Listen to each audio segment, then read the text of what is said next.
नमस्कार, राधे राधे। आपके लिए जय श्री कृष्णा। आप सबको जन्माष्टमी पर्व की मंगलमय शुभकामना। योगेश्वर भगवान कृष्ण आपके जीवन में इतना सामर्थ्य दें, आपके हृदय में इतनी शक्ति दें कि धर्म की ध्वजा लेके निरंतर आप चलते रहें। संसार की कोई आपदाएं, संसार की कोई विपदाएं आपके पांव को डगमगा ना सकें। हर परिस्थिति में लड़ने का सामर्थ्य आपके अंदर उत्पन्न हो। आज हम इस वीडियो पर चर्चा करेंगे जन्माष्टमी पर्व, उसमें क्या उपाय कर सकते हैं जो जीवन में हमारे समृद्धि लाए, जीवन में सरलता के साथ आगे बढ़े, और खासकर उन दंपत्तियों के लिए जो किसी कारणवश संतान सुख से वंचित हैं, उनके लिए यह वीडियो बहुत ही आवश्यक है। तो आपके किसी परिचित व्यक्ति में कोई इस पीड़ा से पीड़ित है तो कृपया उसके पास यह वीडियो शेयर अवश्य करिएगा। हमारी पूरी टीम की तरफ से इस पर्व की आपको मंगलमय शुभकामना। आशा करता हूँ आप कुशल होंगे, मंगल होंगे, और इस पर्व को निश्चित रूप से मनाना ही है, कोई विकल्प नहीं है। आपके आसपास जो मंदिर है वहाँ पे जाइए। तैयारी आपने शुरू की कि नहीं? हमने तो तैयारी शुरू कर दी है। कुछ झलकियाँ भेजूँ क्या? तो जरूर अपने घर में मनाइए, आसपास जो मंदिर वहाँ पे मनाइएगा। अब प्रश्न ये आ रहा है कब मनाएं? तो देखो दोस्त, सोमवार मंगलवार दोनों दिन मना सकते हैं।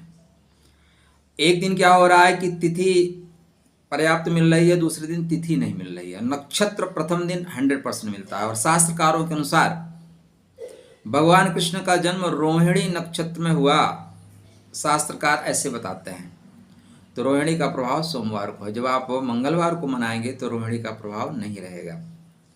इसलिए व्रत तो आप सोमवार को ही रह रहे हैं। बकाया इसमें बहुत माथापच्ची नहीं करनी है। आपके आसपास जहाँ पे लोग मना रहे हैं, सोमवार भी अच्छा है, मंगलवार, क्योंकि परमात्मा का प्राकट्य का अवसर है। इसलिए जब भी मना रहे हैं मनाइए श्रद्धा से, प्रेम से, हृदय की गहराइयों से, और खुद मनाइए, साथ में बच्चों को ले जाइएगा। धर्मो रक्षति रक्षिता। ये रोना मत रोइएगा कि मेरे पास समय नहीं है। आपके बच्चों को सीख मिलेगी मैनेजमेंट की, आपके बच्चों के अंदर लड़ने का जज्बा आएगा। दूसरा, इस दिन भगवान कृष्ण की कहानी, भगवान कृष्ण की कथा अपने बच्चों को जरूर बताइएगा। सिर्फ श्याम चूड़ी बेचने आया ये गाना मत चलाइएगा। वो बताइएगा कि भगवान कृष्ण ने चक्र उठा के समय की धारा को परिवर्तित कर दिया। जेल में पैदा हुए, जेल में रहने से इनकार कर दिया, बोला फाटक खोलो, दरवाजा तोड़ के जेल से बाहर निकल गए। उफनती हुई यमुना को बोले कोई दिक्कत नहीं, हम पार करेंगे। पार कर गए। आवश्यकता हुई पूतना का वध कर दिया। कालिया नाग पे नृत्य करना पड़ा तो नृत्य किए। दूसरी बात, हम लोग जो है ना, भगवान कृष्ण या इस तरह जो हमारे लिए सहज होता है उसको हम तुरंत अनुकरण करते हैं। भगवान ने ऐसा किया। या मर्यादा पुरुषोत्तम भगवान राम ने जो किया वो आप कर सकते हैं। एक आदर्श पुरुष हो सकते हैं, आदर्श पति हो सकते हैं, आदर्श भाई हो सकते हैं। उनके चरित्र अनुकरण करिए। भगवान कृष्ण के चरित्र का अनुकरण मत करना, बेमौत मारे जाओगे। कालिया नाग पे नृत्य किया उन्होंने, नृत्य करके देखो, खीर पूड़ी बट जाएगी। भगवान कृष्ण ने जो कहा है वो करना है, उन्होंने जो किया उसके करने के चक्कर में मत जाना है। पॉइंट यही समझना। तो आप 26 अगस्त को मना सकते हैं, 27 अगस्त को मना सकते हैं। वैसे व्रत उपवास 26 अगस्त को रहना शास्त्र सम्मत है। ठीक है, हमने पॉइंट आपको दिया। कथा तो बड़ी लंबी है, ठीक है, कथा आप लोग जानते ही हैं। बस एक दो चीज़ों का ध्यान रखना। कभी कभी हम सीमाओं का निर्धारण कर देते हैं और सीमाओं में फंस जाते हैं। नहीं, आपके परिवार की रक्षा के लिए, आपके धर्म की रक्षा के लिए अगर नियम तोड़ना पड़े तो नियम तोड़ देना। भगवान योगेश्वर कृष्ण जब भीष्म पितामह को मारने के लिए चक्र नहीं, रथ के पहिए को उठा लेते हैं। मतलब अगर आपका शत्रु आपके सामने प्रबल है, जो भी चीज़ मिले उसको अस्त्र बना लो, शस्त्र बना लो, मार दो, मार दो। तो पितामह कहते हैं कि अरे देवकी नंदन ये क्या कर रहे हैं आप, आपकी प्रतिज्ञा टूट रही। बोले प्रतिज्ञा की ऐसी की तैसी। धर्म है तो मेरी प्रतिज्ञा का मोल है, धर्म ही नहीं है तो प्रतिज्ञा का मोल क्या है। इसलिए आप और आपका परिवार ज़्यादा महत्वपूर्ण है। बात करते हैं क्या हम कर सकते हैं। तो देखिए, जन्माष्टमी का जो पर्व है खासकर संतान प्राप्ति के लिए बहुत श्रेष्ठ पर्व है। हमारे आपके बीच में से, और आजकल का जो हमारा कल्चर है, जो परिवेश है, उसमें आने वाले टाइम में 60% लोगों को संतान संबंधी प्रॉब्लम होगी। ठीक है, क्योंकि बच्चे नाजायज़ तरीके से संबंधों में चले जाते हैं, फिर वो आईपिल क्या बोलते हैं, वो एक दवा आती है, उसको लेते रहते हैं, उससे गर्भ खराब हो जाता है। गर्भ को धारण करने की क्षमता बहुत बुरी तरह से प्रभावित होती है और बच्चेदानी खराब होने लगती है। और आजकल का परिवेश है, तो आप में से एक तो उम्र के बाद शादी होती है, 32, 34, 38 ऐसी शादी होती है आजकल। तो यहाँ पे आपको भगवान कृष्ण का एक मैं मंत्र बताने वाला हूँ, उसको नोट कर लीजिए और उसको करिएगा। अगर आप मनसा वाचा कर्मणा करते हैं, परमात्मा ने चाहा, मैं कौन होता हूँ कुछ कहने वाला, परमात्मा कृपा करेंगे और अगले वर्ष जन्माष्टमी के पहले आपके घर में भी नंद के घर आनंद भयो, जय कन्हैया लाल की। तो चलिए स्टार्ट करते हैं। कृष्णाय वासुदेवाय हरे परमात्मने प्रणत क्लेशनाशाय गोविंदाय नमो नमः। कुछ नहीं करना है, आप अपने घर में जो भी मंदिर है उसको थोड़ा सा साफ सुथरा करिए, सजाइए। लड्डू गोपाल आपके पास होंगे, नहीं है तो आज लड्डू गोपाल ले आ लीजिए, ठीक है।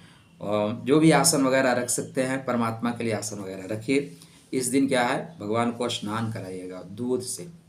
अगर आप चाहते हैं समृद्धि बनी रहे तो दूध में थोड़ा शुगर डाल के और थोड़ा सा उसको पीला कर दीजिए, केसर युक्त दूध चढ़ाइएगा, समृद्धि बनी रहेगी, आर्थिक विपन्नता खत्म हो जाएगी।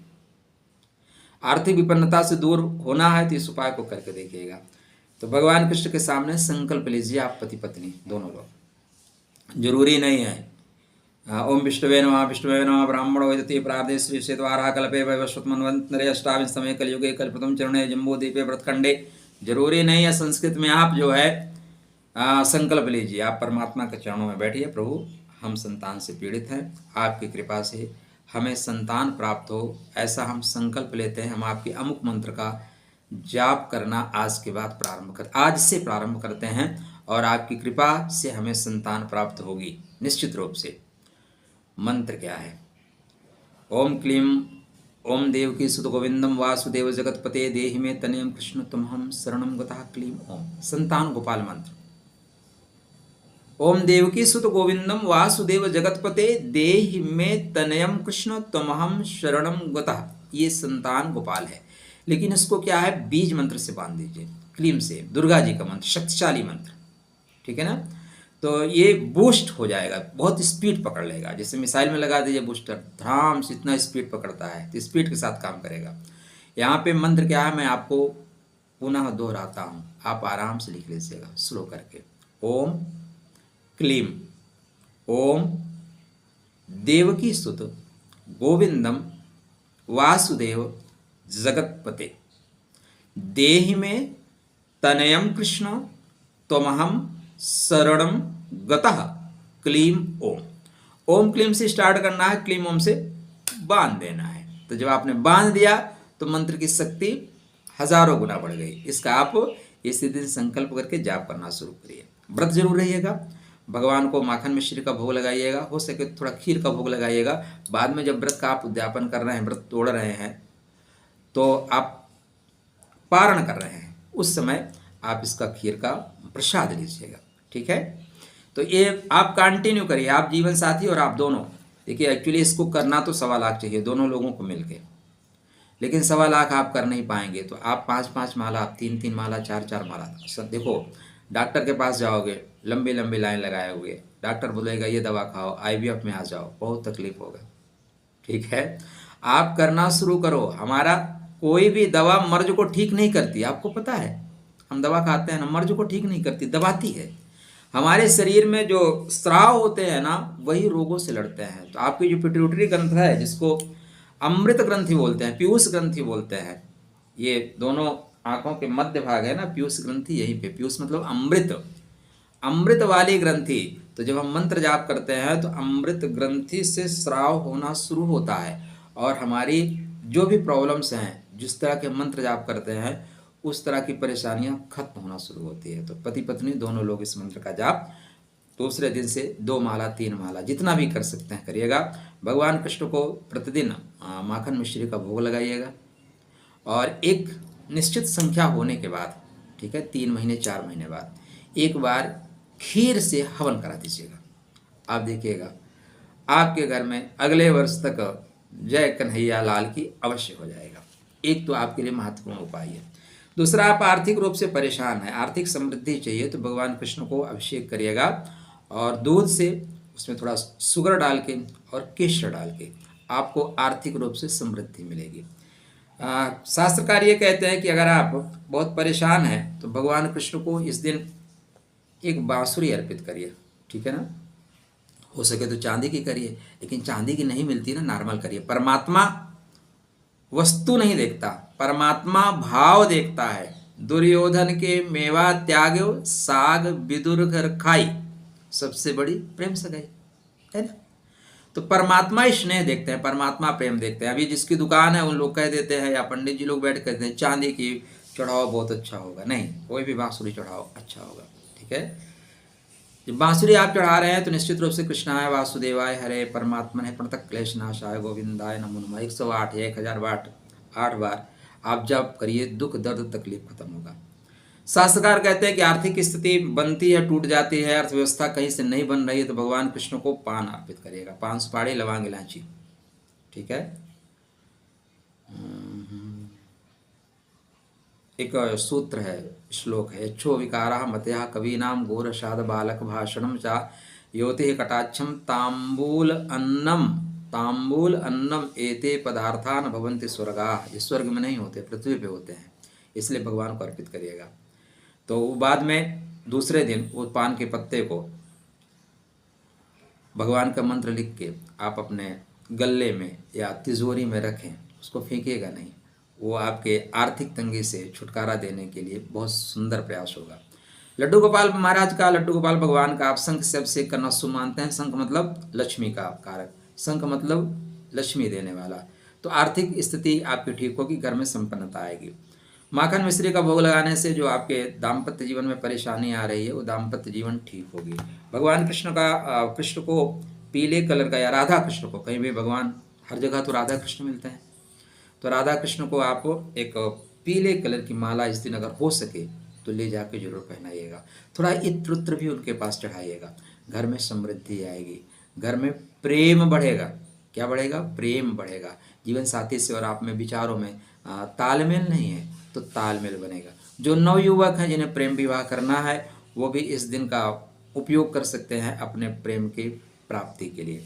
आप नॉर्मल ढंग से कुछ करें या ना करें, भगवान के इस पर्व पे जरूर सम्मिलित होइएगा। और घर से जो कुछ हो सकता है, पत्रम पुष्पम फलम तो, मंदिर जा रहे हैं खाली हाथ मत जाना, नहीं होता आधा दर्जन केला, आधा केजी से कुछ न कुछ लेके जाओ, वहाँ चढ़ा के आना, जो कुछ मिले प्रसाद में लेके आना। ऐसा नहीं कि हमारा आधा किलो दे दो, ठीक है।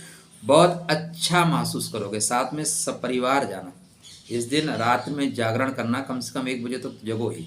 व्हाट्सअप चलाते रहते हो, फेसबुक रात में जगते हो, अब बहाना मत करना, छुट्टी ही होगी, नहीं भी छुट्टी है तो उठ के जा सकते हो।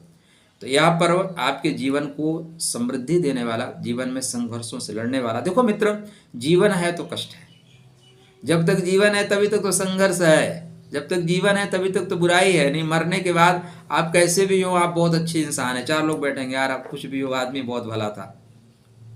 तो संघर्ष जीते जी ही तो है, मृत्यु के बाद तो पूर्ण शांति है। इसलिए इस पर्व पे अपने बच्चों को भगवान कृष्ण की वो कथाएं बताइएगा जो ऊर्जा दे, जो प्रेरणा दे। सिर्फ चूड़ी बेचने, कपड़ा निकालने नहीं, हमने अपने आदर्शों को गिरा दिया है। आपका समाज है, आपका धर्म है, आपका राष्ट्र है, आपको आदर्शों को पुनः स्थापित करना होगा। तो हमारी तरफ से भाई, हम तो जन्माष्टमी के पर्व पे लगे हुए हैं और आप सब लोगों के लिए भी हम प्रेयर करेंगे जन्माष्टमी पे, प्रार्थना करेंगे। और जिस माहौल में रहते हैं उस तरह शब्द निकल जाते हैं। प्रार्थना करेंगे कि परमात्मा आपके कष्टों का हरण करें। आप हमारे पास आना चाहे तो आएँ। हम जन्माष्टमी का पर्व बहुत धूमधाम से मना रहे हैं, हर वर्ष मनाते हैं। नहीं आ पाते तो भगवान कृष्ण के शरण में रहिएगा। जय श्री कृष्णा कमेंट में लिखिएगा, राधे राधे लिखिएगा। आपकी हाजिरी हम परमात्मा तक लगाने की कोशिश करेंगे। आपको अनंत शुभकामनाएं इस पर्व की। खुश रहना, स्वस्थ रहना, मुस्कुराते रहना, राधे राधे कहते रहना।